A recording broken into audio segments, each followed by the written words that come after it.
ኦኬ ዛሬ እግዚአብሔር ረድቶ ከኔ ጋራ እንቆያለን። ጥቂት ደቂቃ የምናነብበት ወይም የምንማርበት የመጽሐፍ ቅዱስ ክፍል ሁላችሁም እንደምታውቁ ዕብራውያን መጽሐፍ ሲሆን ዕብራውያን ከዚህ በፊት ሁላችሁም አንብባችኋል፣ ተረድታችኋል። እግዚአብሔር በዚህ ቦታ ላይ ለእናንተም ለእኔም መልእክት ይሰጣል። ክብር ለኢየሱስ ይሁን። ስለዚህ በዚህ በዕብራውያን መጽሐፍ ላይ እንማማራለን ማለት ነው። ልክ እንደ ትምህርት ነው እንጂ እንደ ስብከት አይደለም። እና የዕብራውያን መጽሐፍ ምን አይነት መጽሐፍ እንደሆነ አጠቃላይ 13 ምዕራፎችን የያዘ መጽሐፍ ነው። ከ13ም ደግሞ ዋናው ቁልፍ ቃል ወይም ዋናው መሪ ቴክስት ተብሎ የሚጠራው ሁላችንም እንደምታውቀው በምዕራፍ 13 ቁጥር 8 አካባቢ በጣም የሚወደው ቃል አለ። ትላንትናም ዛሬም እስከ ዘላለም ያው ነው የሚል ቴክስ ነው። ዋናው ለዕብራውያን ዋናው መሪ ቴክስት ተብሎ የሚጠራው። ክብር ለኢየሱስ ይሁን። ሁኔታዎች ሲቀያየሩ የማይቀያየር ጊዜው ሲያልቅ የሚኖር ዘላለም የሚኖር አልፋና ኦሜጋ ፊተኛና መጨረሻ የተባለው እሱ ብቻ ነው። እችን ቃል ነው ደግሜ የሚያነበው። እሱ ምንድን ነው? ኢየሱስ ክርስቶስ ትላንትናም ዛሬ እስከ ዘላለም ያው ነው። ኢየሱስ ክርስቶስ ትላንትናም ዛሬም እስከ ዘላለም ያው ነው የሚል መሪ ጥቅስ ነው እና ይሄን ኢየሱስ ክርስቶስን በዘመናችን፣ በሕይወታችን፣ በኑሯችን፣ በስራችን፣ በትዳራችን፣ በሁሉ ነገር ማዋጃት ይሆን። ዮሐንስ ወንጌል ምዕራፍ 8 ላይ መጨረሻዎች አካባቢ ላይ ስታዩ እነዚህ አይሁዶች ከኢየሱስ ጋር ሲከራከሩ ኢየሱስን እነሱ የሳሉት ልክ ጨቅላ ሕፃን አድርጎ ነው። እና አንተ የጠራቢ ዮሴፍ ልጅ አይደለም ብሎ ሲከራከሩ ኢየሱስ ለእነሱ የመለሰ መልስ በጣም የሚደነቅ መልስ ነው። ምንድን ነው አለው? እኔ ከአብርሃም በፊትም ነበርኩ ይላል። በአብርሃም ዘመንም ብዙ ችግር አለ፣ በይስሐቅ ዘመንም በያዕቆብ ዘመንም ብዙ ችግር አለ። በእነዚህ ችግር ውስጥም ኢየሱስ ነበረ፣ ቃል ሥጋ ሆነ እንደሚል ቃሉ እና ችን ቃል ደግማለሁ። ኢየሱስ ክርስቶስ ትላንትናም ዛሬም እስከ ዘላለም ያው ነው፣ እስከ ለዘላለም ያው ነው ላል። ይህን ኢየሱስ በሕይወታችሁ አውጁ። ስራ የሚሰራ ሁኔታውን የሚቀያየር ከሌለበት ወደ መኖር የሚያመጣ ኢየሱስ ዛሬም ያው ነው። አልተቀየረም፣ አልተለወጠም። ጸባዩ የማይቀየር ሁኔታ የማይቀየር ለአንዱ አድሎ የማያደርግ ሁሉን አይን በአይን እኩል አይን የሚያይ ኢየሱስ ክርስቶስ ትላንትናም ዛሬም እስከ ዘላለም ያው ነው። ክብር ለኢየሱስ ብቻ ይሁን። ችን ቃል ነው ሁሌ ልናዋጅና ማጥራት የሚገባው። ስለዚህ የምናመልክበት አምላክ የሚቀየር አይደለም። የምናመልክበት አምላክ አድሎ የሚያደርግ አይደለም። አንዳንድ ነገስቱ ሲታዩ ምናልባት አንድን ከተማ በደንብ አስተዳድሮ ሌላውን ከተማ ደግሞ ምናልባት ሊጠላ ይችላል። በኢየሱስ ዳንነት ላይ አድሎ የሌለው ደካማ፣ ሀብታም፣ ድሃ ሳይል ሁሉንም በአንድ አይን የሚያይ ኢየሱስ ክርስቶስ ትላንትናም ዛሬም እስከ ዘላለም ያው ነው። ክብር ለኢየሱስ ይሁን። ስለዚህ የመሪ ጥቅስ ነው ምዕራፍ 13 ወደ 8 አካባቢ ነው ካልተሳሳትኩ የመሪ ጥቅስ ተብሎ ይጠራልና።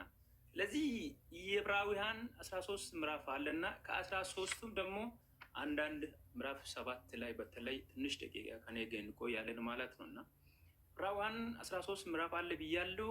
እንደ ማብራሪያነት ትንሽ ሊወሰድና እንግዲህ ሁላችሁም እንደምታነቡና እንደምታውቁ ምዕራፍ 1 የሚያወራ ሀሳብ ከመላእክት ኢየሱስ ይበልጣል የሚል ሀሳብን የያዛ ነው። በተለይ ምዕራፍ 1 ላይ ሄዳችሁ መላእክትን ያነሳል። ብሉይ ኪዳን የነበሩ እነዚህ መላእክትን ያነሳልና ከነዚህ ሁሉ ኢየሱስ ይበልጣል። ኢየሱስ ይበልጣል በሉ በኮሜንት አሜን። ወንድሜ ይት ኢየሱስ ይበልጣል። እኩያ የሌለው ተወዳዳሪ የሌለው አቻ የሌለው ፈልገን የማናገኝ ከማንም የሚበልጥ ከምንም የሚበልጥ ካለበት ከጊዜያዊ ነገር የሚበልጥ ዘላለም ትላንትም የነበረው ዛሬም ያለው ነገም የሚኖር ኢየሱስ ይበልጣል። ስለዚህ ምዕራፍ 1 ላይ ሄዳችሁ ስታዩ ኢየሱስ ይበልጣል ከምን ከመላእክት ይላል። ምዕራፍ 2 እና ምዕራፍ 3 ላይ ማለትም ምዕራፍ 1 እና ምዕራፍ 2 ኢየሱስ ይበልጣል ይላል። 1 እና 2 ሁለቱንም አንድ አድርጎ ኢየሱስ ከመላእክት ይበልጣል የሚል ሀሳብ የያዘ መጽሐፍ ነው ማለት ነው። ምዕራፍ 3 ሙሴን ያነሳል። ሁላችሁም ሙሴን ታውቃለች። በተለይ በ5ቱንም ፔንታቱክ መጽሐፍ የጻፈው ዘፍጥረት፣ ዘጸአት፣ ዘሌዋውያን፣ ዘኍልቍ፣ ዘዳግም እነዚህ አምስቱን ፔንታቱክ መጽሐፍ የጻፈው ሙሴን ያነሳልና ከሙሴ ኢየሱስ ይበልጣል።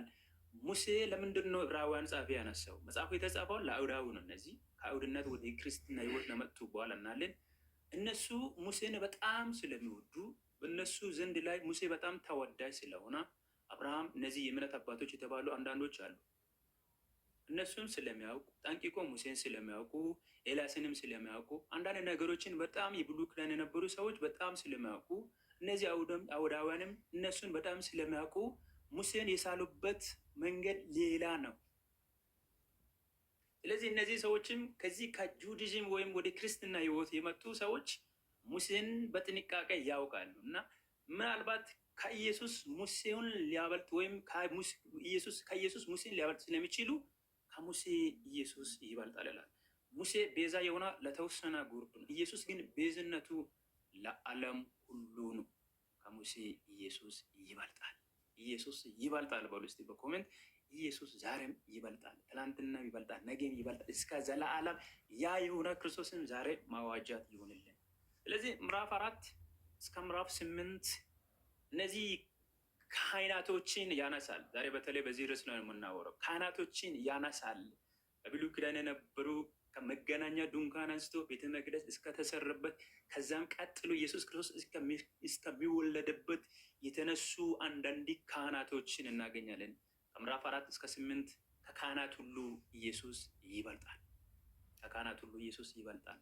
ብዙ ካህናቶችን በተለይ ምዕራፍ 7 ላይ አንዳንድ ካህናቶችን ማን እንደሆነ ምን አይነት እንደሆነ ሁለቱንም አያይዘን ለማየት እንሞክራለን። ምዕራፍ 9 ከመቅደስ ኢየሱስ ይበልጣል። በሰለሞን ዘመን የተሰራው ቤተ መቅደስን ያነሳል። ምዕራፍ 9 ላይ በቤተ መቅደስ የሚገለገልበት አንዳንድ ነገሮችን ያነሳልና ይህ መቅደስ በ40 ዓመት ወይም ከዛ በላይ በብዙ ልፋትና በብዙ ሁኔታ የተሰዋ ነው። በዚህ መቅደስ በእስራኤል ዘንድ ትልቅ ቦታ አለ።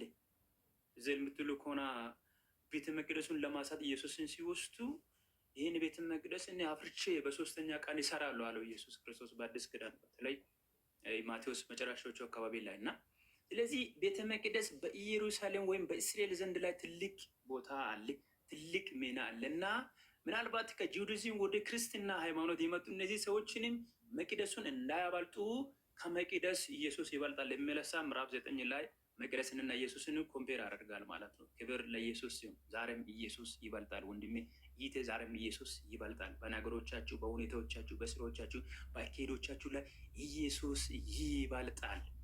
ስለዚህ ምዕራፍ 10 ላይ እና ከኮርማ ከጥጃ ከሚሰዋ በቤተ መቅደስ ውስጥ ከሚሰው ከነዚህ ነገር ስለ እነዚህ ነገር ነው የሚያወራው። ምዕራፍ 10 ላይ ከነዚህ ነገር ሁሉ ኢየሱስ ይበልጣል የምንለው ምዕራፍ 11፣ ምዕራፍ 12፣ ምዕራፍ 13፣ ምዕራፍ 10 ብሉይ ኪዳን የነበሩ እነዚህ አንዳንድ አባቶቻችን ይጠራል። ከቃየል አንስቶ እስከ ነቢያት ድረስ ይጠራልና ከነዚህ ሁሉ አጠቃልሎ ኢየሱስ ይበልጣል። የቅድሙን ደግማለሁ። ኢየሱስ ክርስቶስ ትላንትናም ዛሬም እስከ ዘላለም ያው ነው ይላል። ሃሌሉያ! ማዋጃት ይሁንልኝ ይህን ክርስቶስን በልባችን። ይህ ክርስቶስ በልባችን ይንገስ።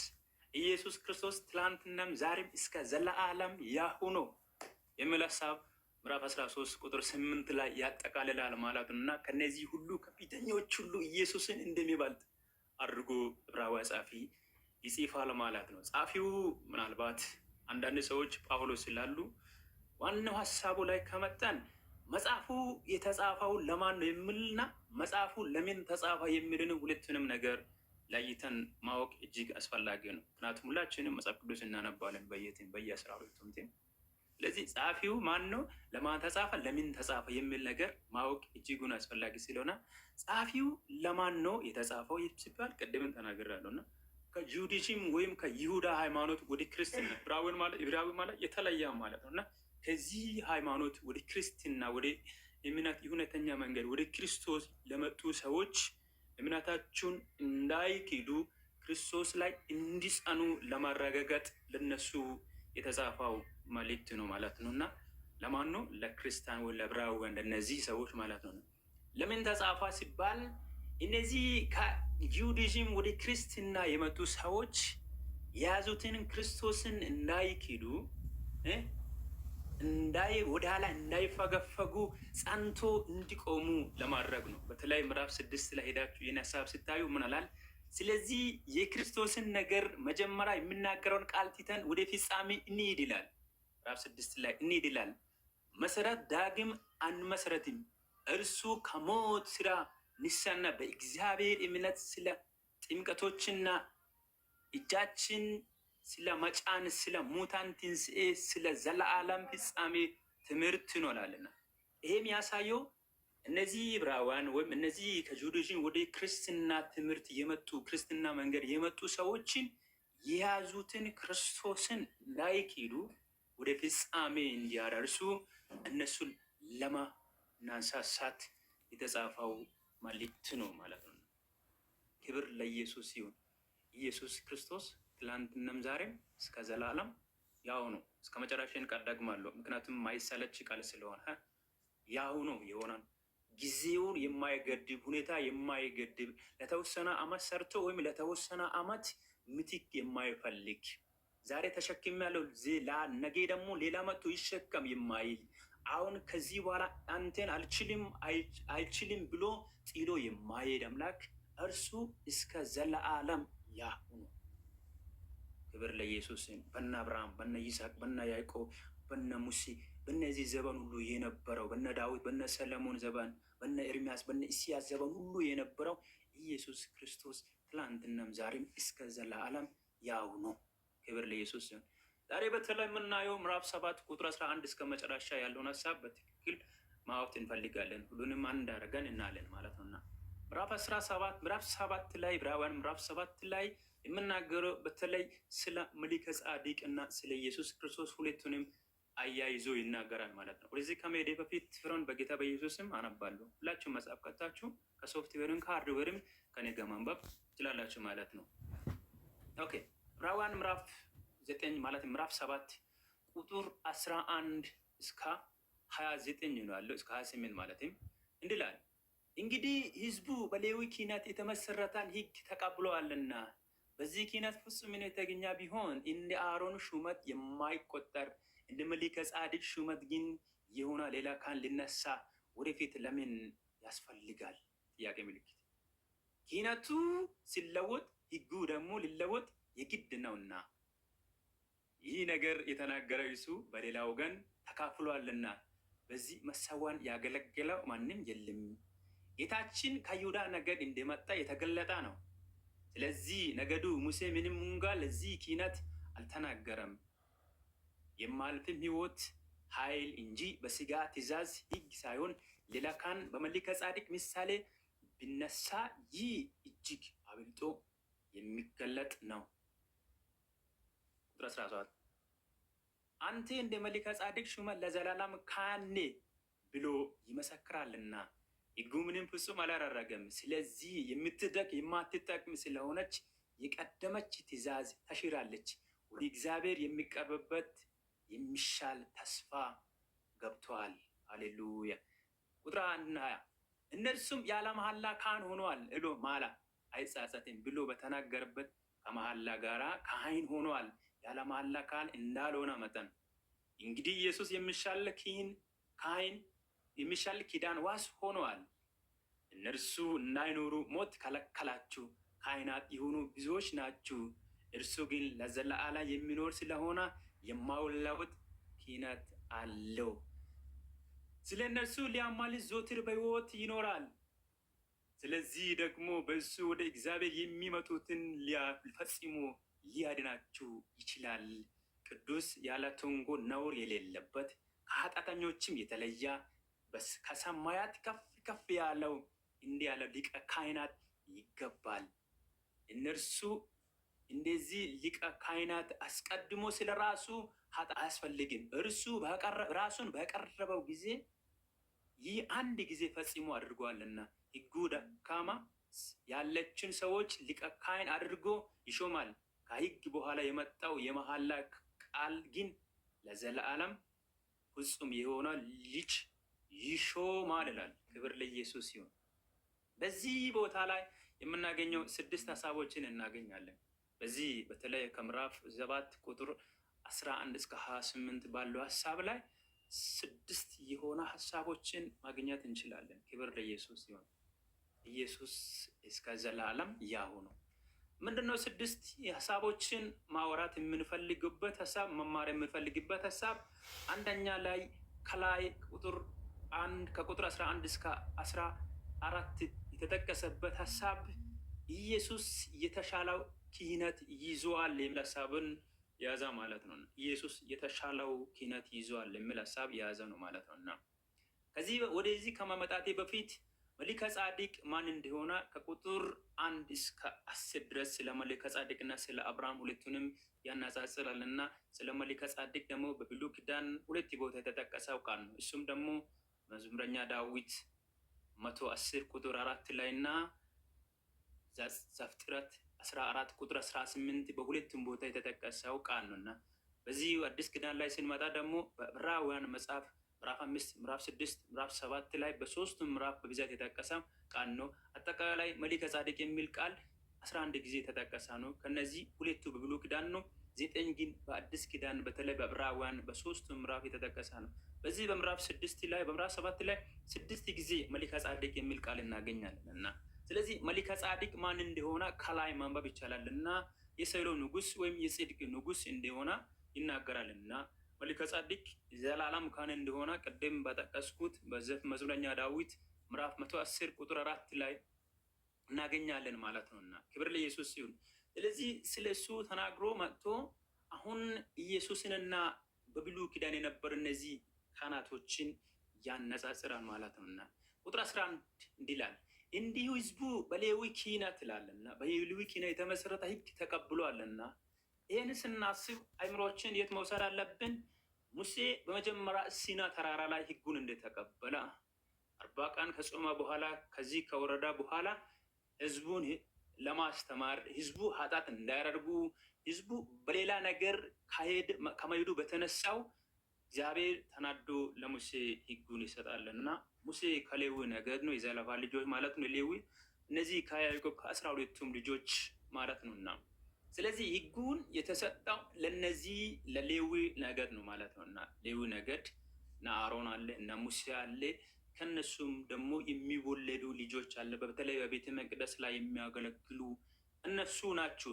በተለይ ህግ መሰጣትን የህግን ስነ ስርዓት የቤተ መቅደስን ስነ ስርዓት የሚያውቁ እነሱ ናቸው ማለት ነው። ክብር ለኢየሱስ ይሁን። ህጉ የተመሰረተው በምንድን ነው? በሌዊ ክህነት ላይ ነው። በሌዊ ክህነት ማለት ነው። በሌዊ ካህናት ወይም በአሮን ማለት ነው። እና ህጉ የተመሰረተው በሌዊ ክህነት ነው። እነሱ ነው መጀመሪያ ህጉን የተቀበለው ይላል። እና እነሱ የተቀበለው ህግ ፍጹምነትን ቢያረግ ኖሮ ለምን የተሻለው ካህን ሊመጣ ያስፈልጋል ይላል። ወደፊት ሊነሳ ለምን ያስፈልጋል? እግዚአብሔር ለመጀመሪያ ጊዜ ለሙሴ የሰጠው ይህ የማትጣም አይደለችም፣ የምትጣቅ ማለትም ጻድቅ ነች። ህጉ ጻድቅ ነች፣ ፍጹም ነች ይላል። በተለይ ሮሜ ይናገራልና ህጉ ኃጢአት የለም፣ ንጹህ ነች። እግዚአብሔር መቼም ክፉ ነገር አይሰጥም። ጻድቅ ኃጢአት የሌለበትን ንጹህ የሆነን ህግ ሲሰጥ እነሱ ህዝቡ ባለመጠበቁ የተነሳው የተሻለው ካህን ሊነሳ ያስፈልጋል ይላል ማለት ነው። ስለዚህ ከአሮን ክህነት እናነሳና አሮን ያገለግላል። የአሮን ክህነት ደግሞ የሚቆጠር ነው። ለምሳሌ አሮን ሲሞት ሌላ ይተካል። እንደገና ሌላ ሲሞት ደግሞ እንደገና ሌላ ይመጣል። በተለይ 100 በላይ የሆነው ካህናቶች በብሉይ ኪዳን ተነስተዋል ማለት እስከ ኢየሱስ ክርስቶስ የሚወለድ ድረስ በቤተ መቅደስ የሚያገለግሉ በተለይ ሊቀ ካህናቶች፣ እነዚህ ብዙ ካህናቶች ተነስተዋል ማለት ነው። እና በዚህ በክህነት አገልግሎት የሚያገለግሉ ቀዳም ሆኖ ፊተኛ ሆኖ የሚያገለግሉ ካህናት አለ ማለት ነው። እና አጠቃላይ ክህነት ሳይሆን በተለይ በአገልግሎት በዛ ውስጠኛ ክፍል ላይ የሚያገለግሉ ብዙ ካህናቶች ተነስተዋል። እንደማን? እንደ አሮን አይነት ካህናቶች ማለት ነው። ስለዚህ እግዚአብሔር ለመጀመሪያ በሌዊ ወይም በአሮን በኩል ወይም በሙሴ በኩል የሰጠው ህግ ፍጹምነትን የተገኘ ቢሆን ፍጹምነትን የሚያስገኝ ቢሆን ይሄን ወደ ሰዎችን ወደ እግዚአብሔር የሚያመጣ ቢሆን ለምን ሌላ ካህን ወይም ለምን ሌላ የተሻለው ኪዳን ይነሳ ለምን ያስፈልጋል? አሁን ለምሳሌ እኔ እዚች ጋር ለጊዜያው መንግስት ነኝ።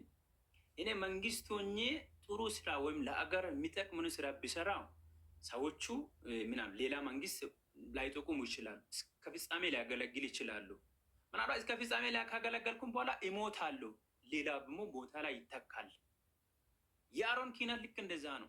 ምናልባት አሮን ጥፋተኛ ከሆነም ኃጢአተኛም ከሆነ ይወገዳል፣ በቤተ መቅደስ ላይ ይሞታል፣ ሌላ ደግሞ መጥቶ ቦታውን ይቀበላል ማለት ነው። ለዚህ ነገር ጠንቀቅ ብለን ማወቅ እጅጉን አስፈላጊ ነው። ክብር ለኢየሱስ ይሁን። ኢየሱስ ክርስቶስ ትናንትናም ዛሬም እስከ ዘላለም ያው